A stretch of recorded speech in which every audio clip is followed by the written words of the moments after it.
కదిలే కాలం మనకి కొత్త బంధాలతో పాటు బాధ్యతల్ని కూడా భుజాన వేస్తుంది. ఆ బరువుని మోస్తూ ఈ జీవితం అనే సముద్రం ఈదుతుంటే, కష్టాలనే చీకట్లు నీ చుట్టూ కమ్మేసినప్పుడు, నా అనుకునే వాళ్ళంతా అవసరం కోసమే నీతో ప్రేమ నటిస్తారనే నిజాన్ని నువ్వు తెలుసుకున్నప్పుడు, గెలుపులో చప్పట్లు కొట్టే వాళ్ళంతా ఓడిపోతే నీ చుట్టూ ఉండరని నీకు అర్థమైనప్పుడు, నీ ఒక్క పిలుపు దూరంలో వాడుంటాడు. నీ కష్టాన్ని తన కష్టంగా తీసుకుని ధైర్యం చెప్తూ నీతో తోడు నడిచేవాడు. వాడే నీ ప్రాణ స్నేహితుడు. నిజమైన స్నేహం నీ నుంచి ఏదీ ఆశించదు, ఒక్క నీ సంతోషాన్ని తప్ప.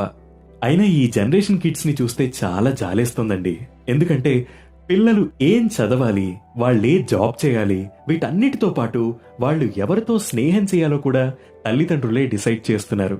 మన స్థాయి ఉన్న వాళ్ళ అబ్బాయా కాదా, అందంగా ఉన్నాడా లేదా, చదువులో టాపరా కాదా, ఎక్సెట్రా ఎక్సెట్రా ఎక్సెట్రా, ఇలాంటి వాటన్నిటిలో క్వాలిఫై